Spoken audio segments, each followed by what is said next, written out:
Peer review, सबसे पहले हम देखेंगे कि उसका मीनिंग क्या है। As defined in statement of peer review of ICAI, peer review का मतलब होता है एग्जामिनेशन एंड रिव्यू किसका, of systems and procedures to determine whether, दो चीज़ें, सबसे पहली they have been put in place by the practising unit for ensuring quality of services as given by the TPE standards, यानी कि technical professional ethical standards as applicable including other legal and regulatory requirements डेटू। यानी कि सबसे पहले वाले point का मतलब क्या हुआ कि एग्जामिनेशन और रिव्यू हो रहा है किसका, सिस्टम और प्रोसीजर का, ताकि डिटरमाइन किया जा सके कि क्या वो प्रैक्टिसिंग यूनिट ने एक्चुअल में वो यूज़ कर रहा है, पुट इन प्लेस है कि क्या क्या चीज़ें, क्वालिटी ऑफ एश्योरेंस सर्विसेज जो कि गिवन है बाय द TPE स्टैंडर्ड्स। दूसरा पॉइंट आता है वेदर दीज वर इफेक्टिव और not consistently during the period under review, और ये जो अप्लाई किए उन्होंने जो भी स्टैंडर्ड्स वगैरह क्वालिटी इंश्योर करने के लिए, क्या वो इफेक्टिव भी थे और वो कंसिस्टेंटली अप्लाई किए गए क्या during the period under review. तो ये एक इंट्रो है, ये आपको हर आंसर में मेंशन करना है। इसके बाद में पॉइंट आता है एप्लीकेबिलिटी ऑफ पीयर रिव्यू। तो पहले इसमें 3 लेवल होते थे, लेवल 1, लेवल 2 और लेवल 3, लेकिन अब इंस्टीट्यूट ने लेवल 3 स्क्रैप कर दिया है और उसकी जगह पे डाल दिया है स्पेशल केस रिव्यू। तो सबसे पहले हम देखेंगे लेवल 1 में कौन कौन सी एंटिटीज़ आती है। लेवल 1 में आती हैं सबसे पहले तो सेंट्रल स्टैट्यूटरी ऑडिटर किसका, PSU PSB यानी कि public sector banks, private sector bank, foreign bank, cooperative bank या फिर पब्लिक फाइनेंशियल इंस्टीट्यूशन। सेंट्रल और स्टेट PSU और central cooperative society. Central statutory auditor of insurance company, और स्टैट्यूटरी ऑडिटर आता है मतलब सेंट्रल स्टैट्यूटरी ऑडिटर में कौन कौन से आ गए, public sector bank, private sector bank, foreign company, foreign bank, cooperative bank, public financial institution, central state PSU, central cooperative society और इंश्योरेंस कंपनी। इसके बाद आता है statutory review auditor. Statutory auditor वो किस किसका हो सकता है, AMC या म्यूचुअल फंड का किया हो, या फिर इक्विटी या डेट लिस्ट जो इशू किया है वैसी लिस्टेड कंपनी, चाहे वो इंडिया में हो या आउटसाइड इंडिया हो, या फिर कोई ऐसी बॉडी कॉर्पोरेट, जो कि ये अमेंडमेंट वाला पॉइंट है कि body corporate including trust under public interest entities. ठीक है, बॉडी कॉर्पोरेट इंक्लूडिंग ट्रस्ट, तो पहले ट्रस्ट वाला पॉइंट नहीं था, अब उन्होंने ट्रस्ट वाला भी पॉइंट इंक्लूड कर दिया है जो कि पब्लिक इंटरेस्ट एंटिटीज़ कहलाती है। नेक्स्ट पॉइंट आता है कि ऐसी कोई कंपनी, ऐसा स्टैट्यूटरी ऑडिटर है वैसी कंपनी का जो कि फंडेड बाय CG और SG है, और वो फंडेड कितना है, मोर देन 50 करोड़ है। स्टैट्यूटरी ऑडिटर है ऐसी कंपनी का जिसकी नेटवर्थ है more then 250 crore eight any time, ये भी अमेंडमेंट वाला पॉइंट है, नेटवर्थ है more then 250 crore at any point of time. फिर स्टैट्यूटरी ऑडिटर है ऐसी NBFC का as may be defined by the board, it is also an amended point. Auditor है, स्टैट्यूटरी ऑडिटर है parent, subsidiary, associate, general, joint venture of any of the above, लेकिन इसके अंदर आपको और भी पॉइंट्स हैं वो पहले याद रखने हैं। फिर आता है एक एडिशनल पॉइंट है अमेंडमेंट का कि सेंट्रल स्टैट्यूटरी ऑडिटर है वो RRB का यानी कि रीजनल रूरल बैंक्स का। इसके बाद में पॉइंट आता है कि ऐसी कंपनी की ऑडिट किया है जो कि पब्लिक फंड या फिर बैंक या फिर PFI से उसने मोर देन 50 करोड़ ओन ले रखा है, ओड है, और डोनेशन कंट्रीब्यूशन दे रखा है मोर देन 50 करोड़। इस पॉइंट को भी अगर हम एक बार समराइज करें तो सेंट्रल स्टैट्यूटरी ऑडिटर है public sector bank, private sector bank, foreign bank, cooperative bank, PFI, PSU central या स्टेट, सेंट्रल कोऑपरेटिव सोसाइटी का, इंश्योरेंस कंपनी का, RRBs का। ठीक है, इसके बाद स्टैट्यूटरी ऑडिटर है वो AMC का, म्यूचुअल फंड का, ऐसी कंपनी जिसने इक्विटी डेट लिस्टेड है कर रखे हैं इंडिया या आउटसाइड इंडिया, ऐसी कंपनी जो कि बॉडी कॉर्पोरेट है इंक्लूडिंग ट्रस्ट, ऐसी कंपनी जिसकी नेटवर्थ है more then 250 crore eight any time, ऐसी कंपनी जो कि फंडेड है बाय CG SG और उनकी फंडिंग कितनी है, more than 50 crore, NBFC as may be defined by board, ये सब हो गया। और पब्लिक फंड ले रखा है या बैंक PFI से मोर देन 50 करोड़ ले रखा है, डोनेशन कंट्रीब्यूशन दे रखा है मोर देन 50 करोड़, और सारी statutory auditor of parent, subsidiary, associate, joint venture of अबो। इसके बाद आता है लेवल 2। लेवल 2 एंटिटीज़ में क्या कौन से आएंगे, सेंट्रल, अब जो लेवल 1 में थे वो उनकी हेड ऑफिस की आप समझ लीजिए कि वो सब हेड ऑफिस की बात हो रही थी। अब लेवल 2 में हम जो फर्स्ट पॉइंट में डिस्कस करेंगे वो हम करेंगे जो ऑडिटर ने ब्रांच और ऑफिसेस, छोटी ब्रांचेस और ऑफिसेस की ऑडिट करी है, वो वाले ऑडिटर इसमें इंक्लूड होंगे। उन्होंने statutory audit, internal audit, concurrent audit या सिस्टम ऑडिट, टैक्स ऑडिट या डिपार्टमेंटल ऑडिट किया है ऑफ ब्रांचेस और ऑफिसेस। किस किस की, 5 चीज़ों की, या तो PSU की, पब्लिक सेक्टर अंडरटेकिंग की, पब्लिक या प्राइवेट सेक्टर बैंक की और फॉरेन बैंक की, और इंश्योरेंस कंपनी की, कोऑपरेटिव बैंक की, और RRB यानी कि रीजनल रूरल बैंक्स की। इसमें सेकेंड पॉइंट जो कि अमेंडेड है वो है एक तो पहले नेटवर्क वाला पॉइंट लेते हैं कि नेटवर्थ इसमें क्या होगी, नेटवर्थ या फिर टर्नओवर। नेटवर्थ और टर्नओवर वाला जो मेन है वो इसमें अलग है, वो मोर देन 50 करोड़ होगा, मतलब मोर देन 250 करोड़ होता है वो तो नेक्स्ट में लेवल 1 में आ जाता है, और मोर देन 50 करोड़ होगा तो वो इसमें आएगा। इसके बाद में जो भी पॉइंट है अभी 4 पॉइंट है वो अमेंडेड पॉइंट है। तो एक है कि जो पब्लिक फंड या फिर बैंक या PFI से जो अमाउंट बोरो कर रखी है वो मोर देन 25 करोड़ है बट लेस देन 50 करोड़, यानी कि जो लेवल 1 में मोर देन 50 करोड़ थी इसमें रेंज क्या है, between 25 crore to 50 crore. Next point आता है कि UDIN जो भी जनरेट किए गए हैं by the practising unit are more than the specified number, जितना स्पेसिफिक है उससे अगर ज़्यादा जनरेट कर रखा है तो वैसी वाली एंटिटी को हम फर्म को हम लेवल 2 में गिनेंगे। नेक्स्ट पॉइंट आता है जो कि सेम एज पर लेवल 1 है कि statutory auditor of NBFC as may be defined by the board. कोई भी एनबीएफसी जो कि बोर्ड ने डिसाइड किया होगा वो बता देंगे वैसी वाली। और any other PU providing assurance other than services not covered into 124 ऐसा लिखा हुआ है कि बाकी और भी कोई सर्विसेज होंगी तो वो भी सारी एंटिटी इसमें आ जाएंगी। एंटिटी का मतलब मैं यहाँ पे जो भी पूरे में कह रही हूँ उसका मतलब है कि वो फर्म ऑफ ऑडिटर्स है, ठीक है। प्रैक्टिसिंग यूनिट उस एंटिटी की बात हो रही है। मैं एक बात ये ध्यान रखनी है कि जो लेवल 1 है वो 3 ईयर्स में एक बार ऑडिट करेगी और जो लेवल 2 है वो 1 इन 4 ईयर्स का उनका ऑडिट होगा। ऑडिट मतलब peer review 1 in 3 years for level 1 and 1 in 4 year for level 2। के बाद में फुली अमेंडमेंट टॉपिक आता है जो कि है हमारा स्पेशल केस रिव्यू का। तो इसमें क्या लिखा हुआ है कि बोर्ड ऑन स्पेसिफिक इन्फॉर्मेशन किससे रिसीव हुई होगी उसको, सेक्रेटरी ऑफ आईसीआई से या उसकी अदर कोई कमेटी ऑफ इंस्टीट्यूट से, इंक्लूडिंग डिसिप्लिनरी डायरेक्टोरेट या कोई और रेगुलेटर के थ्रू बोर्ड को कोई स्पेसिफिक इन्फॉर्मेशन रिसीव हुई है। बोर्ड मतलब पीआरबी, पीयर रिव्यू बोर्ड। और बोर्ड का क्या ओपिनियन है कि it requires a special review of PU, तो वो कंडक्ट कर सकता है स्पेशल रिव्यू फॉर पीयू। इसमें पॉइंट याद रखने हैं कि कोई भी पीयू अगर सेलेक्ट नहीं की जाती, मतलब अगर बोर्ड उसको सेलेक्ट नहीं करती तो वो सुओ मोटो बेसिस पे भी अप्लाई कर सकती है बोर्ड को। और इसी तरह जो ऑडिटी यानी कि जो क्लाइंट है ना अपने, वो रिक्वेस्ट कर सकते हैं पीआरबी को कि वो कंडक्ट करे peer review of its auditor, ठीक है। और ये सब के लिए एक्शन जो पीआरबी लेगी shall act upon the same within 30 days from the receipt of such request. दोनों केस में सेम 30 डेज की टाइम लिमिट है। बोर्ड को ये भी हक दिया हुआ है कि with the approval of council वो क्राइटेरिया जो भी होगी वो उसको मॉडिफाई कर सकता है। ऑल्सो बोर्ड सो डिसाइड और at the request of PU peer review of PU can be conducted at shorter intervals also. जैसे कि जो 3 और 4 साल की बात हुई थी उससे शॉर्टर नोटिस पे किया जा सकता है। अगर बोर्ड रिक्वेस्ट करे, बोर्ड डिसाइड करे या पीयू की रिक्वेस्ट पर तो ये शॉर्टर कर सकता है ड्यूरेशन। इसके बाद में आता है कि एक रिव्यूअर की एलिजिबिलिटी कैसे डिसाइड होगी। ये भी थोड़ा अमेंडेड आंसर है, इसके लिए ध्यान रखना है। सबसे पहले तो उसकी एक्सपीरियंस रिक्वायरमेंट क्या क्या होगी। तो the person shall be in practice यानी कि प्रैक्टिस में होना चाहिए और उसका एक्सपीरियंस कितना होना चाहिए 10 साल का। अगर वो रिव्यू करना चाहता है लेवल 1 एंटिटीज़ को for review of level 1 entities, और एंटिटीज़ का मतलब है कि वैसी फर्म वालों का, और 7 साल का एक्सपीरियंस चाहिए अगर उसको लेवल 2 एंटिटीज़ वालों को करना है। दूसरे केस में अगर जो पहले person moved from industry to practice यानी कि पहले इंडस्ट्री में था और अब प्रैक्टिस में आया और अभी प्रैक्टिस कंटिन्यू कर रहा है, तो उसको कितना एक्सपीरियंस चाहिए, उसको ज़्यादा एक्सपीरियंस लगेगा, ठीक है। बट ऑब्वियस ये बात तो उसको 15 साल का इंडस्ट्री का एक्सपीरियंस होना चाहिए और 5 साल का प्रैक्टिस का होना चाहिए, तब जाके वो लेवल 1 के लिए एलिजिबल होगा। सिमिलरली 10 ईयर्स का इंडस्ट्री एक्सपीरियंस और प्लस 3 ईयर्स का प्रैक्टिस होना चाहिए उसके पास, ताकि वो लेवल 2 एंटिटी में जा सके। इन दोनों कंडीशंस के लिए यानी कि चाहे बंदा पहले से प्रैक्टिस में हो या फिर वो इंडस्ट्री से प्रैक्टिस में आया हो, अगर किसी को भी लेवल 1 एंटिटीज़ का रिव्यू करना है तो उसको he must audit level 1 entity for at least 7 years. अगर उसको लेवल 1 एंटिटीज़ का करना है तो एटलीस्ट उसको लेवल 1 की उन एंटिटीज़ का उसको ऑडिट किया रहना चाहिए, यानी कि कम से कम लेवल 1 एंटिटीज़ का 7 साल का एक्सपीरियंस होगा, तभी वो ये सारी क्वालिफिकेशन ध्यान में आएगी। तो एक बार इसको गो थ्रू करना बहुत इंपॉर्टेंट रहेगा। उसके बाद में अदर कंडीशंस क्या क्या आएगी कि उसको अंडरगोन करना चाहिए रिक्वेस्टेड ट्रेनिंग और clear the requested test. RT है, रिक्वेस्टेड ट्रेनिंग और रिक्वेस्टेड टेस्ट उसको फुलफिल करना है। उसको एक डिक्लेरेशन देना होगा, डिक्लेरेशन ऑफ कॉन्फिडेंशियलिटी। ये भी बताना होगा कि कोई भी पेंडिंग डिसिप्लिनरी एक्शन उसके अगेंस्ट चलना नहीं होना चाहिए। He should not be guilty of professional और other misconduct at any time, ठीक है। कभी भी उसको ऊपर प्रोफेशनल अदर मिसकंडक्ट नहीं होना चाहिए। और उसने कोई भी ही should not B convicted of any offence involving moral turpitude, moral turpitude वाले से भी वो कन्विक्टेड नहीं होना चाहिए। उसके बाद आता है कि उसका कॉन्फ्लिक्ट ऑफ इंटरेस्ट नहीं होना चाहिए विद द पीयू। और लास्ट पॉइंट आता है कि he should not accept any professional assignment from PU either before 2 years from the date of appointment और after 2 years from the date of appointment, यानी कि 2 साल पहले और 2 साल बाद जब से वो उसका प्रोफेशनल असाइनमेंट वो एक्सेप्ट नहीं कर सकता फ्रॉम द पीयू। इसके बाद में दूसरा पॉइंट आता है क्वालिफाइड असिस्टेंट का।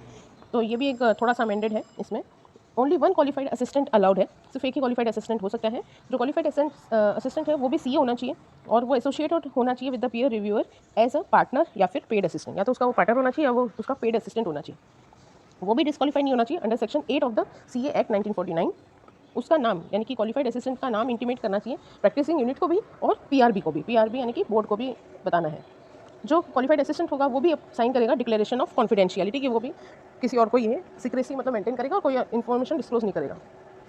क्वालिफाइड असिस्टेंट है should not have any direct interface with PU और पीआरबी, ठीक है। तो वो सिर्फ ऑडिटर को ही हेल्प करेगा, उसका डायरेक्ट इंटरफेस किसी के साथ नहीं होगा, ना ही पीयर रिव्यू बोर्ड के साथ और ना ही प्रैक्टिसिंग यूनिट के साथ। अभी हम देखेंगे कि पीयर रिव्यू बोर्ड उसके अंदर क्या क्या है, उसके कॉन्स्टिट्यूशन कैसा होगा, उसका कंपोजिशन क्या है, उसमें टेन्योर क्या होगा, मीटिंग क्या होगी, कैसी होगी, कितनी होगी और कोरम क्या होगा और फाइनली रिपोर्टिंग कैसी होगी। तो सबसे पहले किसने कॉन्स्टिट्यूट किया है, it is constituted by council of ICI. Composition क्या होगा, मैक्सिमम 12 मेंबर्स होने चाहिए और not more than 50%, not less than 50% जो होंगे वो मेंबर्स होंगे काउंसिल के ही। तो काउंसिल वाले ही मतलब 50% तो आने चाहिए उसके अंदर, और मैक्सिमम 6 हो सकते हैं, तो यानी कि कम से कम 6 तो उसके मेंबर के ही होने चाहिए, काउंसिल के ही मेंबर होने चाहिए पीआरबी में भी। काउंसिल नॉमिनेट कर सकता है member to the board from outside bodies, ठीक है। आउटसाइड अब इतने मेंबर तो 50% तो उसके ही हो गए। उसके अलावा जो होंगे वो आउटसाइड बॉडी से हो सकते हैं जो कि प्रोमिनेंट इंडिविजुअल होने चाहिए, जिनकी हाई इंटीग्रिटी और रेपुटेशन होना चाहिए। कौन कौन से फील्ड में? रेगुलेटरी अथॉरिटी हो सकते हैं, बैंकर हो सकते हैं, इकोनॉमिस्ट, एकेडमिशियंस या फिर लीगल और प्रोफेशनल्स भी हो सकते हैं, और बिजनेस एग्जीक्यूटिव्स भी हो सकते हैं। इसके साथ ही जो काउंसिल है वो ही अपॉइंट करेगा चेयरपर्सन और वाइस चेयरमैन। चेयरमैन और वाइस चेयरमैन करेगा किसमें से? From the elected council member, ठीक है। तो ये हर किसी को नॉमिनेट नहीं किया जा रहा है, ये इलेक्शन होगा प्रॉपर, और उसके बाद उसको चेयरमैन और वाइस चेयरमैन को इलेक्ट किया जाएगा। इसके बाद में पॉइंट आता है टेन्योर का।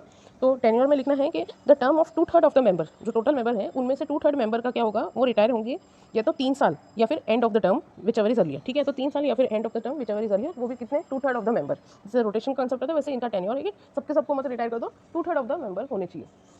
इसके बाद में आता है कि जो चेयरमैन और वाइस चेयरमैन है वो भी they all may be rotated bye every year by the council, ठीक है। उनको कौन रोटेट करेगा? वो भी लाइबल है to rotation every year by council.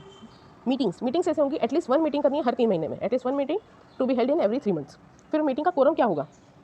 Quorum में 2-3 पॉइंट हैं ध्यान रखने के। सबसे पहला है कि 1/3 ऑफ द मेंबर या फिर 3 विच एवर इज हायर, ये कोरम है। 1/3 ऑफ द मेंबर और 3 विच एवर इज हायर, और इसके जो 3 है इनके अंदर इंक्लूड करना है चेयरमैन और इफ एब्सेंट वाइस चेयरमैन, ठीक है।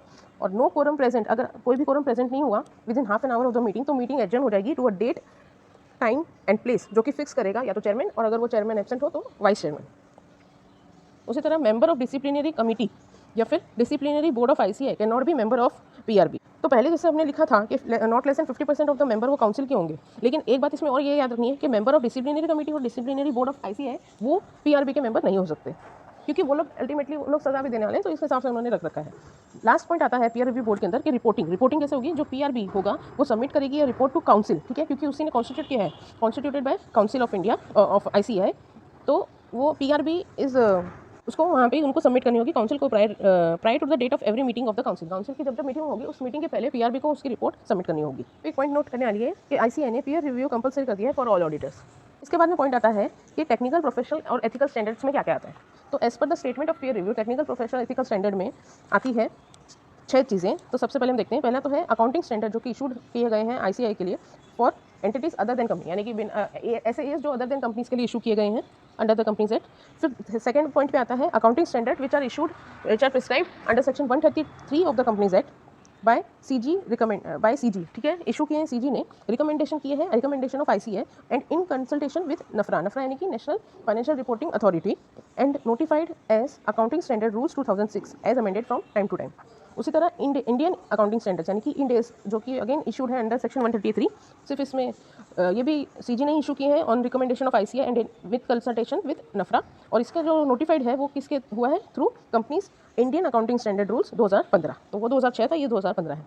फोर्थ पॉइंट आता है जो भी स्टैंडर्ड्स इशू किए हैं आईसीआई ने, इंक्लूडिंग 5 चीज़ें हैं: engagement standard, statements, guidelines, guidance notes, standard on internal audit, और guidelines, notification, direction, announcement, pronouncement, कुछ भी प्रोफेशनल स्टैंडर्ड जो कि इशू किए गए हैं बाय काउंसिल या committee on time to time basis. Fifth point आता है framework for preparation and presentation of financial statement, इसके अंदर प्रीफेस भी दिया है टू एसक्यूसी वगैरह। और लास्ट पॉइंट 6 पॉइंट आता है provisions of relevant statute issued by regulatory bodies for specific engagement. अगर हम एक समरी देखें तो सबसे पहले क्या अकाउंटिंग स्टैंडर्ड जो कि इशूड किए गए by ICAI for other than company, फिर अकाउंटिंग स्टैंडर्ड अंडर सेक्शन 133 और Ind AS under section 133 issued by CG, recommendation of ICAI in consultation with NFRA. फिर आता है जो भी स्टैंडर्ड्स इशू किए गए हैं आईसीआई ने, उसके बाद आता है फ्रेमवर्क क्या होगा for preparation and presentation of financial statement, और लास्ट पॉइंट आता है प्रोविजंस ऑफ रिलेटेड स्टैट्यूट्स। इसके बाद हम देखेंगे कि ऑब्जेक्टिव्स क्या हैं पीयर रिव्यू के। तो 2 ऑब्जेक्टिव हैं पीयर रिव्यू के। सबसे पहला है to comply with the technical, professional, ethical standards as applicable including other regulatory requirements, और दूसरा पॉइंट आता है प्रॉपर सिस्टम इंक्लूडिंग डॉक्यूमेंटेशन, ये पुट इन प्लेस है क्या to comply to amply demonstrate quality of assurance services. Therefore the ठीक है, तो सबसे पहला क्या है कंप्लाई करना है टीपी से, और दूसरा है प्रॉपर सिस्टम इंक्लूडिंग डॉक्यूमेंटेशन होना चाहिए। Therefore, the primary objective of peer review is not to find out deficiency, कमियां निकालने का ऑब्जेक्टिव नहीं है, but to improve the quality of the service, ठीक है, क्वालिटी ऑफ सर्विस इंप्रूव हो सके, ये हमारा ऑब्जेक्टिव होता है पीयर रिव्यू में। It is directed towards direct maintenance and enhancement of quality assurance services, ठीक है। इसका फोकस क्या होता है? डायरेक्ट किया गया है टू द मेंटेनेंस हो और उसका बढ़ोतरी हो, enhancement of quality assurance services. जो रिव्यूअर होगा are expected to recommend measures to improve the procedure, तो वो प्रोसीजर्स को इंप्रूव करने के लिए मेजर्स भी रिकमेंड करेगा। इसी तरह से जो की ऑब्जेक्टिव है is not to identify isolated cases of engagement failure, कोई आइसोलेटेड केसेस यानी कि इक्का दुक्का केसेस हमको फाइंड आउट नहीं करने हैं, but to identify weaknesses that are pervasive and chronic in nature, जो कि परवेसिव है यानी कि एट ऑल प्लेसेस है और क्रोनिक है और जो बार बार रिपीट हो रही है इन नेचर, ऐसी हमको वीकनेसेस को आइडेंटिफाई करना है। Therefore peer review seeks to identify and address patterns, ठीक है, पैटर्न्स हमको फॉलो करना है, एक पर्टिकुलर कुछ ट्रेंड होना चाहिए, कुछ पैटर्न होना चाहिए, उसको हम आइडेंटिफाई करेंगे और एड्रेस करेंगे of non compliance with the quality control standards. Next point आता है कि स्कोप क्या होगी पीयर रिव्यू की, ठीक है, स्कोप अलग है और एरियाज एक्सक्लूडेड अलग है। अभी हम देख रहे हैं कि स्कोप क्या है पीयर रिव्यू की। तो compliance with the technical professional ethical standards, ये इसमें भी 6 पॉइंट है। सबसे पहला है कंप्लायंस विद टीपीए स्टैंडर्ड, दूसरा है क्वालिटी ऑफ रिपोर्टिंग, ठीक है, क्वालिटी ऑफ रिपोर्टिंग कैसी रहेगी वो, तीसरा है system and procedure for carrying out assurance services, क्या सिस्टम और प्रोसीजर फॉलो किया जा रहा है for carrying out the assurance services. Fourth point आता है ट्रेनिंग प्रोग्राम्स कैसी है स्टाफ के लिए इंक्लूडिंग द आर्टिकल और ऑडिट असिस्टेंट्स के लिए concern with the assurance function including availability of appropriate infrastructure, यानी कि ट्रेनिंग प्रोग्राम क्या क्या दे रखा है स्टाफ को और उनकी इंफ्रास्ट्रक्चर कैसा है जो कि एश्योरेंस फंक्शन में लगे हुए हैं। उसके बाद में आता है फिफ्थ और सिक्स पॉइंट जो है उसमें क्या है, दोनों पॉइंट में एक ही चीज़ लिखी हुई है कि कंप्लायंस करना है with the direction and guidelines issued by council. Compliance with the direction and guidelines issued by council दो बातों में, मेंबर्स के लिए क्या, to members including fees to be charge, कितनी फीस चार्ज करनी है, कितने नंबर ऑफ ऑडिट्स लेने हैं, एक रजिस्टर मेंटेन करना है for assurance services and other records.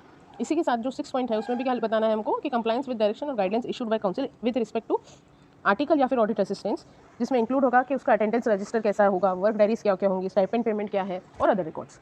इसके बाद एक और न्यूली अमेंडेड और न्यूली एडेड पॉइंट आ रहा है peer review, differences between peer review and quality review. तो पीयर रिव्यू क्या होता है, is a review of system and procedure of audit firm, ठीक है, हम ऑडिट फर्म के सिस्टम और प्रोसीजर को रिव्यू करते हैं। It is done for the purpose of testing the effectiveness of system and procedure, ठीक है, उसको रिव्यू करते हैं, वही बात फिर से लिख दी कि it is done for the purpose of testing effectiveness, ठीक है, इधर वर्ड है कीवर्ड है टेस्टिंग इफेक्टिवनेस। फिर इंटेंशन क्या होता है, intention is not to find faults but to help firm develop effective system. तो इसकी जगह पे पहला वाला भी पॉइंट लिख सकते हैं कि आइसोलेटेड केसेस नहीं, बट उन वीकनेस को आइडेंटिफाई करना है और फिर हमको इंप्रूवमेंट के प्रोसीजर बताना है। तो it is a kind of mentoring process, ठीक है, एक ये मेंटरिंग प्रोसेस हो जाती है ऑडिटिंग फर्म के लिए। It's a part of activities of ICAI aimed at improving quality of services, यानी कि एक ICAI के ही पार्ट ऑफ एक्टिविटीज़ में आता है जो कि एम्ड है at improving the quality of services. इसके बाद में हम बोलेंगे इन कॉन्ट्रास्ट इसके बदले में क्वालिटी रिव्यू क्या होता है, quality review suppose to act as a deterrent. Deterrent का मतलब है कि ऑब्स्टेकल और हिंड्रेंस ऐसा लिखा हुआ है, डेटरेंट वर्ड यहाँ पे कीवर्ड है। क्वालिटी रिव्यू बोर्ड कॉन्स्टिट्यूट की गई है, QRB is constituted by CG, ठीक है, वो तो किसने बनाया था, काउंसिल ने बनाया था ICAI के, ठीक है, and is independent of ICAI, क्योंकि ये वो पीयर रिव्यू तो काउंसिल ने ही बनाई थी तो और ICAI का ही पार्ट ऑफ एक्टिविटीज़ था, लेकिन जो QRB है वो सेंट्रल गवर्नमेंट ने बनाई है, किसके तहत, under the powers empowered to him under section 28A of the chartered accountant act. Chartered accountant act 28 section में CG को पावर दी गई थी कि वो एक QRB कॉन्स्टिट्यूट कर सके। नेक्स्ट पॉइंट आता है कि QRB जो होगा वो कैरी आउट करेगा the supervisory and disciplinary functions, ठीक है, तो वो कैरी आउट करेगा the supervisory and disciplinary functions. जो क्वालिटी रिव्यू होती है वो पर्टेन करती है to one particular audit conducted by the audit firm. यहाँ पे तो हम क्या करते हैं, ऑल परवेसिव सारी चीज़ों में देखते हैं, बहुत सारे एश्योरेंस एंगेजमेंट को हम चेक करते हैं, लेकिन क्वालिटी रिव्यू में क्या होता है, सिर्फ एक पर्टिकुलर ऑडिट को हम कंसिडर करते हैं और उसको देखते हैं कि ऑडिट फर्म ने किस हिसाब से किया हुआ है। तो मेन ऑब्जेक्टिव क्वालिटी रिव्यू का क्या होता है, to find out error inadequacies committed by auditor while conducting the audit. तो वो एरर और इनएडिक्वेसीज फाइंड कर सके, ठीक है, यहाँ पे कमियां निकालने वाली बात होगी, वहाँ पे तो हम सजेशन देते हैं, इंप्रूवमेंट करते हैं, ठीक है, और यहाँ पे क्या हो रहा है, हम कमियां निकाल रहे हैं, एरर और इनएडिक्वेसीज कमिटेड बाय ऑडिटर कर रहे हैं। और सीरियस अगर एरर्स अगर डिटेक्ट हो गए अगर क्वालिटी रिव्यू में, तो it will lead to disciplinary action against member, ठीक है, तो वहाँ पे तो सिर्फ सजेशन दे के बात छूट जाती थी, यहाँ पे क्या होगा, यहाँ पे सजा मिलेगी अगर सीरियस एरर मिल गए तो ये इंपॉर्टेंट पॉइंट है, ये क्वेश्चन आ सकता है। नेक्स्ट भी एक न्यूली अमेंडेड पार्ट है कि ऑब्लिगेशंस क्या क्या होंगे पीयर प्रैक्टिसिंग यूनिट के, PU के। तो any PU in addition to furnishing prescribed information, यानी कि जो प्रिस्क्राइब इन्फॉर्मेशन दे रखी है जैसे कि क्वेश्चन वो तो उसको देना ही है, उसके अलावा उसको क्या करना होगा, he shall comply with the following. तो इसमें 4 चीज़ें हैं। सबसे पहले प्रोड्यूस करे या अलाउ कर सके access of any record document register जो कि पोजेशन में है या फिर under the control of PU है, ठीक है, उसको प्रोड्यूस करने हैं, एक्सेस देने हैं उन सब डॉक्यूमेंट्स को, ठीक है, पेपर वो सब उसको देने हैं। नेक्स्ट पॉइंट आता है कि प्रोवाइड एक्सप्लेनेशन या फिर further information to the peer reviewer, ठीक है, फर्दर इन्फॉर्मेशन और एक्सप्लेनेशन देना चाहिए। फिर उसको प्रोवाइड करना चाहिए हर प्रकार का असिस्टेंस, यानी कि provide all assistance in connection with peer review. Last point आता है कि अगर जहाँ पे भी where any information of PU is recorded otherwise than in legible form के अलावा किसी और में भी अगर उसकी कोई भी जो डेटा इन्फॉर्मेशन है वो रिकॉर्ड की गई है PU की, तो उसको प्रोवाइड करना होगा, रिप्रोड्यूस करना होगा ट्रांसलेशन इन हिंदी और इंग्लिश। अगर कोई और लैंग्वेज में हिंदी इंग्लिश के अलावा है तो वो हिंदी और इंग्लिश में देना होगा, अगर only if it is requested by the peer reviewer. अगर पीयर रिव्यूअर बोलता है कि भाई मुझे इस फलाना डेटा की रेलिवेंट इन्फॉर्मेशन को मुझे समझ में नहीं आ रहा है क्योंकि लैंग्वेज सही नहीं है, तो उसको हिंदी इंग्लिश में अगर वो मांगे तो उसको देना होगा। देयरफॉर और इट्स क्या होगा, जो प्रैक्टिसिंग यूनिट होगी वो ही रिस्पॉन्सिबल होगा और अकाउंटेबल होगा, responsible and accountable for accuracy and truthfulness of translation. तो उसी की रिस्पॉन्सिबिलिटी और वही अकाउंटेबल होगा कि वो एक्यूरेट हो, ट्रूथफुलनेस होनी चाहिए ट्रांसलेशन की। ऐसा नहीं होना चाहिए कि पीयर रिव्यू के मत्थे डाल दिया सब, लेकिन उसकी रिस्पॉन्सिबिलिटी होनी चाहिए। नेक्स्ट पॉइंट है कि ऑब्लिगेशन क्या होंगे पीयर रिव्यूअर के। तो उसके साथ दो ही ऑब्लिगेशन है। सबसे पहला कि वो ही will not take any extracts of PU के क्लाइंट की फाइल या फिर रिकॉर्ड जो भी उसने एग्जामिन किए हैं as a part of his working paper, उनमें से कोई भी एक्सट्रैक्ट नहीं करेगा, यानी कि एक तरह से डिस्क्लोज नहीं करना है तो उसको एक्सट्रैक्ट भी नहीं करनी कोई भी तरह की इन्फॉर्मेशन। और सेकंड पॉइंट आता है कि वो कंप्लीट करेगा review process, entire review process with in prescribed time frame. तो टाइम फ्रेम के अंदर ही उसको कंप्लीट करेगा प्रोसेस को। इसके बाद में दो छोटे छोटे अमेंडमेंट है कि सबसे पहला जो स्टेटमेंट ऑफ पेयर रिव्यू वो भी डीम किया जाएगा to be a guideline of council under clause 1। ये आपको पीयर रिव्यू को आपको मर्ज करना है, लिंक करना है विद द प्रोफेशनल एथिक्स के कॉन्सेप्ट के साथ कि clause 1 of part 2 of the second schedule of the act और के अंदर वो गाइडलाइन मानी जाएगी। और मतलब अगर उसने पीयर रिव्यू वाले स्टेटमेंट को भी फॉलो नहीं किया तो फिर वो मिसकंडक्ट कहलाया जाएगा under clause 1 part 2 of second schedule. और ये क्या है, it is obligatory for PU to comply with the provisions of statement of peer review. Similarly non compliance अगर करता है विद द सीक्रेसी या कॉन्फिडेंशियलिटी ऑफ द प्रोविजंस, अगर जो पेयर रिव्यूअर है वो अगर डिस्क्लोज कर देता है, सीक्रेसी मेंटेन नहीं करता, कॉन्फिडेंशियलिटी को ब्रीच करता है, तो वो भी अमाउंट करेगा to professional misconduct under section 22 of the act मतलब CA एक्ट। तो मूव ऑन करते हैं सबसे बड़े आंसर और एक बड़ा लेंथी कंसेप्ट के ऊपर, जो कि है peer review process. Peer review process में 4 चीज़ें होते हैं। सबसे पहला तो selection of practising unit and appointment of reviewer, ठीक है, पीयू को भी सिलेक्ट करेंगे और अपॉइंटमेंट करेंगे पीयर रिव्यू का। उसके बाद में प्लानिंग स्टेज आती है, फिर एग्जीक्यूशन और फाइनली रिपोर्टिंग। तो स्टेप बाय स्टेप हम देखेंगे। सबसे पहला क्या आ जाएगा, फर्स्ट पॉइंट यानी कि selection of PU and appointment of reviewer. इसके अंदर क्या लिखना है कि नोटिफिकेशन दिया जाएगा पीयू को by the PRB for selection, कि भाई तुम्हारी उस बोर्ड क्या करेगी, पीयू को इंटीमेट करेगी, नोटिफिकेशन देगी कि आपकी फर्म जो है वो सिलेक्ट की गई है पीयर रिव्यू के लिए। डिक्लेरेशन दिया जाएगा विद इन 7 डेज, पीयू को डिक्लेरेशन देना होगा with in 7 days about it's level, ठीक है, कि उस कौन सी लेवल की एंटिटी में उसने ऑडिट वगैरह किया हुआ है उस हिसाब से उसका लेवल बताना होगा और वो अप्रूव करेगा बोर्ड।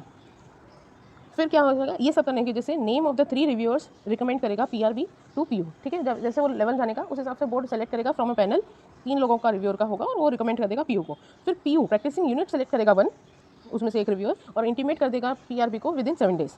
फिर अगेन जो PRB यानी कि बोर्ड जो होगी वो इंटीमेट करेगी रिव्यूअर को और सीक करेगी his consent with in 7 days. बाद में आ जाती है प्लानिंग। तो प्लानिंग के अंदर सबसे पहले हमें देखना है कि 2 पॉइंट है इसमें मेजरली, कि information to be furnished by PU. एक तो है information furnished to be furnished by PU और दूसरी है information to be furnished by board, peer review board. तो ये जो पीयर रिव्यू बोर्ड है ये अमेंडेड पार्ट है। तो पहले हम information to be furnished by PU देख लेते हैं। On intimation of reviewer's consent, जैसे ही रिव्यूअर की कंसेंट आ जाएगी कि वो एक्सेप्ट कर रहा है पीयर रिव्यू वाला एंगेजमेंट, तो वो practising unit within 15 days furnish करेगी टू द रिव्यूअर।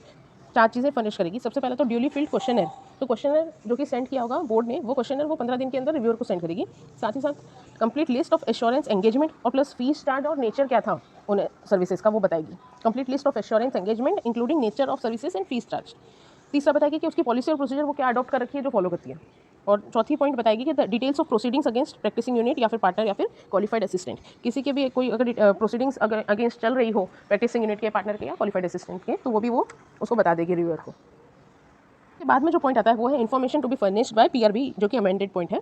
तो PRB क्या करेगी, वो रेलिवेंट इन्फॉर्मेशन मांगेगी किससे, UDIN डायरेक्टरेट से, UDIN डायरेक्टरेट से रेलिवेंट इन्फॉर्मेशन मांगेगी और ये सारी इन्फॉर्मेशन वो शेयर कर देगी विद द पीयर रिव्यूअर जो कि सेलेक्ट किया गया है, जो और या फिर जो form will be forming part of the peer review. तो ये अमेंडेड पॉइंट है। इसमें प्लानिंग में ही एक और पॉइंट आता है कि सिलेक्शन कैसे होगा of the sample by reviewer. जो रिव्यूअर होगा वो सिलेक्शन कैसे करेगा, कौन कौन से सैंपल के हिसाब से किस किस को सेलेक्ट करना है। तो रिव्यू उसका प्रोसेस क्या होगा, reviewer within 15 days of receiving information from PU select कर लेगा एक सैंपल ऑफ एश्योरेंस सर्विसेज, ठीक है। फिर वो सीक करेगा फर्दर एडिशनल क्लैरिफिकेशन अगर उसको कुछ चाहिए तो। इसके बाद में वो प्लान करेगा ऑन साइट रिव्यू के लिए और रिव्यू विजिट के लिए और इनिशियल मीटिंग भी सोचेगा and give at least 15 days time to the practising unit to keep ready necessary documents of selected assurance services. 15 दिन का टाइम भी देगा उसको पीयू को कि वो सारे डॉक्यूमेंट्स रेडी करके रख सके। लास्ट पॉइंट आएगा कि रिव्यूअर और प्रैक्टिसिंग यूनिट को म्यूचुअली कोऑपरेट करना है एक दूसरे के साथ और इंश्योर करना है कि एंटायर पीयर रिव्यू प्रोसेस है वो कंप्लीट हो जाए विद इन 90 डेज। कब से 90 डेज कहाँ से कैलकुलेट होगा, by the date on which peer review practising unit was selected by the board for जब से वो सिलेक्शन हुआ था प्रैक्टिसिंग यूनिट का। तो इसमें 4 पॉइंट को एक बार हम फिर से रिवाइज कर लेते हैं कि रिव्यूअर को 15 दिन के अंदर इन्फॉर्मेशन मांगनी डिसाइड करना होगा सैंपल, वो उसके लिए फर्दर इन्फॉर्मेशन या एडिशनल क्लैरिफिकेशन मांग सकता है। फिर उसको प्लान करनी होगी on site review visit, initial meeting और 15 दिन का टाइम देना होगा और रिव्यू और प्रैक्टिसिंग यूनिट म्यूचुअली कोऑपरेटिव करेंगे एक दूसरे का ताकि पूरी पीयर रिव्यू प्रोसेस जो है वो 90 डेज के अंदर कंप्लीट हो सके। इसके बाद में अब हमारी एग्जीक्यूशन स्टेज स्टार्ट हो जाएगी। इसके अंदर भी हमारे 4 पॉइंट हैं तो सबसे पहला क्या आता है उसमें, पीयर रिव्यू विजिट। तो पीयर रिव्यू विजिट कहाँ कहाँ हो सकती है, हेड ऑफिस में हो सकती है, ब्रांच में हो सकती है, या फिर एनी अदर लोकेशन में हो सकती है। जो ऑन साइट रिव्यू होगी, ये कमेंडेड पॉइंट है कि जो ऑन साइट रिव्यू होगी shall not extend beyond 7 to 15 working days, shall not extend beyond 7 to 15 days working days based on the size of the PU. Next point आता है compliance review general controls, उसको check करने होंगे for evaluating the degree of reliance. Compliance review general controls for evaluating the degree of reliance. तो इसमें 5 point आ जाते हैं और जो कि एरियाज ऑफ कंट्रोल ही कहलाए जाते हैं। सबसे पहला इंडिपेंडेंस, सेकंड है maintenance of professional skills and standards, तीसरा पॉइंट आता है आउटसाइड कंसल्टेशन क्या होगी, चौथा पॉइंट आता है स्टाफ रिक्रूटमेंट, सुपरविजन और डेवलपमेंट, और पांचवा पॉइंट आता है ऑफिस एडमिनिस्ट्रेशन। इसके बाद में थर्ड पॉइंट आता है कि, और ये सेपरेट इंडिविजुअल क्वेश्चन भी बन सकता है, जो कि है selection of assurance service engagement for review. या फिर इस क्वेश्चन को इस तरह से भी फ्रेम किया जा सकता है कि नंबर ऑफ एश्योरेंस सर्विसेज क्या होंगी, एंगेजमेंट डिपेंड किस पे डिपेंड करती है, number of assurance services selected depend on क्या क्या क्राइटेरिया है उसकी। सबसे पहले तो SQC प्रिवेलिंग, यानी कि standard of quality control prevail कितना कर रहे हैं, उसकी मेथोडोलॉजी अडॉप्ट क्या की है प्रैक्टिसिंग यूनिट ने, मेथोडोलॉजी अडॉप्टेड बाय PU। फिर साइज और नेचर क्या है of the assurance service engagement जिसके अंदर वो PU एंटर हुई है। फिर नंबर ऑफ पार्टनर्स और मेंबर्स कितने इन्वॉल्व हुए उस पर्टिकुलर एश्योरेंस सर्विस एंगेजमेंट में। फिर नंबर ऑफ लोकेशंस और branch office of practising unit. तो सबसे पहले क्या है, SQC कितना प्रिवेलिंग है, दूसरा मेथोडोलॉजी क्या अडॉप्ट की गई है PU ने, फिर उसका लोकेशन और ब्रांच ऑफिस कितनी है PU की, और नंबर ऑफ पार्टनर कितने हैं इन्वॉल्व इन ASE यानी कि एश्योरेंस सर्विस एंगेजमेंट, और उसका साइज और नेचर क्या था एश्योरेंस सर्विस एंगेजमेंट का। बाद में लास्ट फोर्थ पॉइंट आता है रिव्यू ऑफ रिकॉर्ड्स। तो रिव्यू ऑफ रिकॉर्ड्स में दो तरह की बातें होंगी। सबसे पहले तो होगा कि कंप्लायंस अप्रोच और सब्सटेंटिव अप्रोच। तो कंप्लायंस अप्रोच में क्या आता है वो एक बार देखिए। कंप्लायंस अप्रोच में असेस किया जाएगा वेदर प्रॉपर कंट्रोल्स और procedures have been established and followed by the practising unit. तो कंप्लायंस अप्रोच में क्या करते हैं कि कंट्रोल और प्रॉपर कंट्रोल और प्रोसीजर एस्टैब्लिश और फॉलो किए गए हैं क्या, टू इंश्योर क्या इंश्योर कर सके ताकि हम कि एश्योरेंस सर्विसेज जो है वो परफॉर्म की गई हैं as per the technical professional ethical standards. तो कंप्लायंस अप्रोच फॉलो करते हुए following areas shall be considered. सबसे पहले तो assurance services, record for administration, फिर review and evaluation of system of internal control, उसके बाद सब्सटेंटिव टेस्ट किए जाएंगे, फिर फाइनेंशियल स्टेटमेंट का प्रेजेंटेशन और डिस्क्लोजर चेक किया जाएगा, और फिफ्थ पॉइंट होगा कि एश्योरेंस सर्विसेज की कंक्लूजन्स क्या निकले और उसकी रिपोर्टिंग किस तरह से हुई। ये following areas of to be considered है, एक और बार पढ़ लेना। सेकंड पॉइंट जो आता है वो आता है सब्सटेंटिव अप्रोच। तो सब्सटेंटिव अप्रोच में क्या होता है, रिव्यू किया जाता है एश्योरेंस वर्किंग पेपर का, ठीक है। पहले वाले में तो कंट्रोल प्रोसीजर को रिव्यू कर रहा था और यहाँ पे एश्योरेंस वर्किंग पेपर को रिव्यू किया जाएगा to establish extent of compliance. तो हम सही में देख सकें कि किस हद तक वो कंप्लायंस किया गया है। फिर लास्ट पॉइंट आता है रिपोर्टिंग को लेके। रिपोर्टिंग में क्या लिखा है कि peer review board shall address his report of compliance और अदरवाइज ऑन फॉलोइंग, यानी कि यहाँ पे लिखना है कि एरियाज ऑफ कंट्रोल, वही 5 पॉइंट। और फिर उसका जो रिपोर्टिंग का जो एक मेन आंसर आता है वो हम थोड़ी देर में एक बार देखेंगे। ये 2 पॉइंट आते हैं, डिस्कशन और कम्युनिकेशन ऑफ फाइंडिंग, और दूसरा आता है peer review report of reviewer. Next point को एक बार देखते हैं जो कि है इलस्ट्रेटिव क्वालिफिकेशन, यानी कि जो पीयर रिव्यूअर जो रिपोर्ट इशू करता है वो कभी कभी मॉडिफाइड भी हो सकती है। तो मॉडिफाइड किस वजह से होगी, तो उसके अंदर क्वालिफिकेशन किस किस तरह से हो सकते हैं उसके कुछ एग्जांपल्स लिखे हुए हैं। सबसे पहले तो क्या है कि पीयर जो प्रैक्टिसिंग यूनिट है उसने डॉक्यूमेंट प्रॉपर नहीं किया है किस किस का, policies of its system of quality control as required under SQC 1, यानी कि डेफिशिएंसी हो रही है उसमें मिल रही है अंडर द एथिकल रिक्वायरमेंट और acceptance and continuation of relationship, client के साथ रिलेशनशिप है उसके एक्सेप्टेंस और कंटिन्यूएशन में उसमें दिक्कत आ रही है।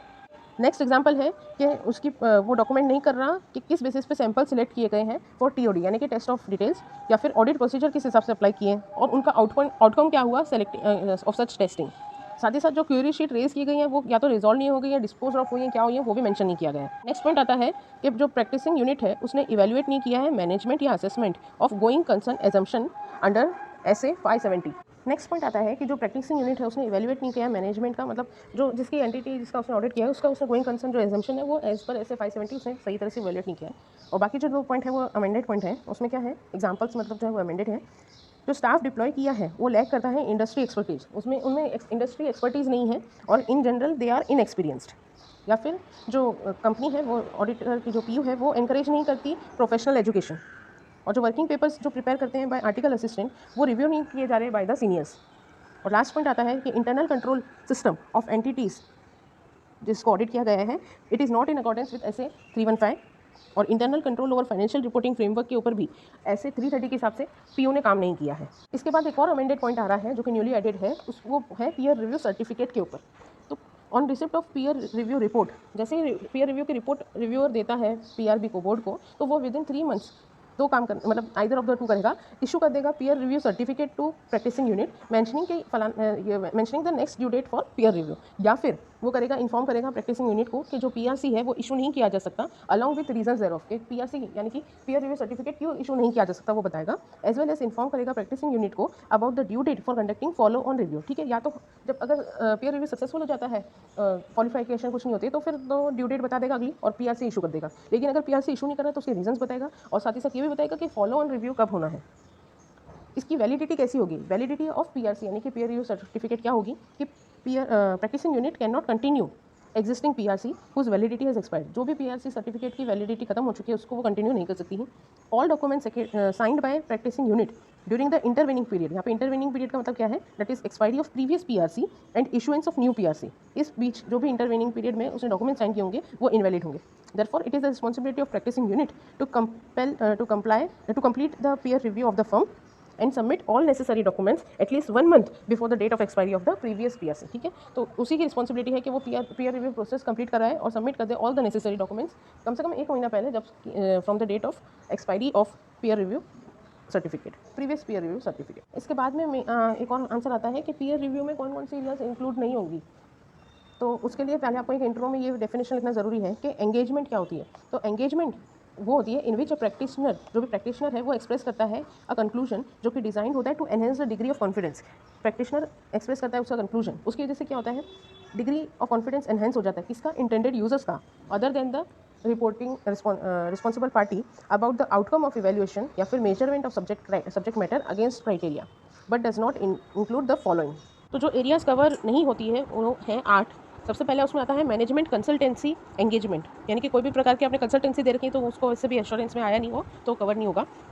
उसके बाद आता है ड्यू डिलिजेंस, यानी कि कोई भी प्रकार की आपने एडवाइस वगैरह की हो तो वो सब इसमें नहीं आता, तो due diligence, management consultancy engagement. उसके बाद आता है कंपाइलेशन ऑफ फाइनेंशियल स्टेटमेंट्स, सिर्फ आपने कंपाइल किया है। दूसरा आता है कोलेटिंग या compiling information other than FS, यानी कि एफएस कंपाइलेशन चाहे एफएस का हो या अदर देन एफएस का हो, दोनों ही इंक्लूड नहीं होता। उसके बाद आता है एक्सपर्ट रिलेटेड 2 पॉइंट। पहला है एक्सपर्ट ओपिनियन प्रोवाइड करना regarding accounting standard, applicability etcetera. Next point आता है testifying as expert witness, testifying as expert witness. उसके बाद जो लास्ट 2 पॉइंट है उसमें है सबसे पहला तो रिप्रेजेंटेशन कर रहे हैं हम बिफोर द वेरियस अथॉरिटीज़, तो उसका तो बट ऑब्वियस है कि वो रिव्यू किया ही नहीं जा सकता। उसके बाद में आता है प्रिपेयरिंग टैक्स रिटर्न्स या फिर advising clients in taxation matters. तो ये सारी एरियाज़ है टैक्स रिलेटेड, ये कवर नहीं होती। इसके बाद में एक जो क्वेश्चन पहले के लिए छोड़ रखा था, उसकी क्वेश्चन कैसे बन सकता है, areas of control for reporting stage of peer review या फिर preliminary report under peer review. तो इसके अंदर मेनली 2 पॉइंट है। सबसे पहले तो आपको वो 5 एरियाज ऑफ कंट्रोल यानी कि independence, maintenance of professional skills and standards, outside consultation, staff recruitment, supervision and development और ऑफिस एडमिनिस्ट्रेशन, ये 5 जनरल कंट्रोल्स हैं, वो पहले मेंशन करने हैं। पीयर रिव्यू का डेफिनेशन देना है।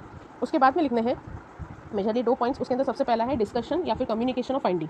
इसमें क्या होगा कि after completing the onsite review, reviewer क्या करेगा, before making his report to the board, पहले पीआरबी को बोर्ड रिपोर्ट फाइनल इशू करने से पहले वो अपनी जो भी फाइंडिंग्स है वो कम्युनिकेट करेगा in the preliminary report by two the practice unit. उसमें वो सिस्टम प्रोसीजर जो भी डेफिशिएंट या नॉन कंप्लाइंट है वो उसको बता देगा और उनसे क्लैरिफिकेशन मांग लेगा।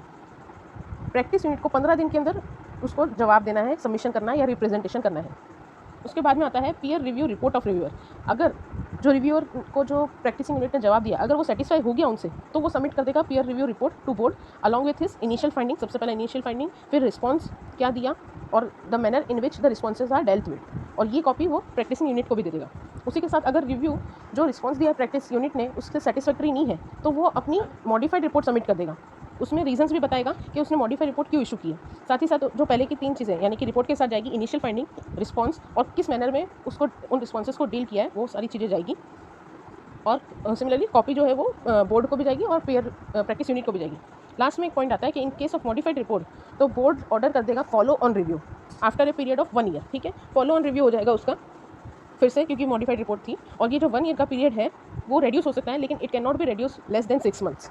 6 महीने से कम का टाइमिंग नहीं हो सकता, एटलीस्ट तो 1 ईयर होना चाहिए। इन सम सर्टन सर्कमस्टेंसेज जो है वो 6 मंथ तक रेड्यूस हो सकता है। इसके बाद सेकंड लास्ट एक आंसर आता है कि स्टेप वाइज अप्रोच क्या होगी which will be adopted by peer reviewer. तो इसमें सबसे पहले लिखना है कि, और इसमें 5 स्टेप है।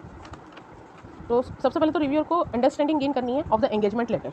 नेक्स्ट उसको number of assurance engagement to be selected वो डिसाइड करना है। वो कैसे डिसाइड करेगा कितने एश्योरेंस एंगेजमेंट को उसको रिव्यू के लिए सिलेक्ट करना है, वो अपनी जजमेंट एक्सरसाइज करेगा और जो रिप्लाइज प्रैक्टिसिंग यूनिट ने दिए हुए हैं क्वेश्चनर में वो उसको देखेगा और साइज़ ऑफ प्रैक्टिस यूनिट देखेगा, उस हिसाब से वो डिसाइड करेगा। नेक्स्ट वो देखेगा कि प्रैक्टिस यूनिट की पॉलिसीज़ और प्रोसीजर क्या है for accepting a particular engagement, वो किस हिसाब से क्या क्या बातें सब सोचती है और फिर वो एक पर्टिकुलर एंगेजमेंट को एक्सेप्ट या रिजेक्ट करती है। फिर उसके बाद फोर्थ पॉइंट आता है कि उसको रिव्यूअर को फॉलो करना होगा कॉम्बिनेशन ऑफ दो चीज़ें, एक तो कंप्लाइंस प्रोसीजर और दूसरा है सब्सटेंटिव प्रोसीजर। तो कंप्लाइंस और सब्सटेंटिव प्रोसीजर में क्या क्या इंक्लूड होता है वो हमने पहले आंसर में देख चुके हैं। उसमें देखना है कि पॉलिसीज एंड प्रोसीजर जो है वो सफिशिएंट है क्या टू इंश्योर कंप्लाइंस, और वो एडिक्वेटली कम्युनिकेट हो रहे हैं क्या। उसी तरह सब्सटेंटिव टेस्ट में हम देखेंगे कि एडिक्वेटली डॉक्यूमेंट किया गया है कि फाइंडिंग और कंक्लूजन को, और जो रिपोर्ट है वो इन कंसोनेंस यानी कि वो बराबर उसके साथ ही चल रही है फाइंडिंग और कंक्लूजन को लेकर। एविडेंस है वो सपोर्ट करते हैं फाइनल कंक्लूजन को।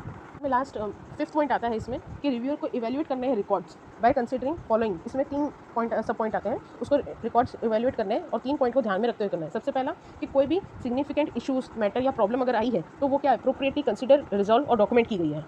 कोई भी इशू मैटर प्रॉब्लम अगर आई है तो उसको अप्रोप्रिएटली कंसिडर रिजॉल्व और डॉक्यूमेंट किया है क्या, कोई जो भी एडिक्वेट ऑडिट एविडेंस ऑब्टेन किए हैं क्या, और वो सपोर्ट कर रहे हैं कंक्लूजन्स डॉन को। लास्ट पॉइंट आता है इसमें कि सिग्निफिकेंट डिसीजंस क्या क्या लिए और प्रोफेशनल जजमेंट का किस हिसाब से यूज़ हुआ, और ये सारी चीज़ें प्रॉपर्ली डॉक्यूमेंट है क्या। तो ये फाइनल इसमें आता है। ये था स्टेप वाइज अप्रोच। और इस चैप्टर में लास्ट क्वेश्चन आता है inherit limitations of peer review. तो इसमें इनहेरिट लिमिटेशंस में सिर्फ 2 ही पॉइंट है। सबसे पहला कि it is not expected to show all deficiency. क्यों? क्योंकि जो रिव्यू है वो एक तो सिलेक्टिव बेसिस पे होता है, तो इसके लिए सब जगह तो आपको पता ही नहीं चलने वाला कि it is not necessary to disclose all weaknesses in compliance of TPE। और दूसरा पॉइंट आता है कि जो सिस्टम ऑफ क्वालिटी कंट्रोल है वो उसके अंदर खुद में ही डेफिशिएंसीज है, यानी कि system of quality control has its own deficiencies.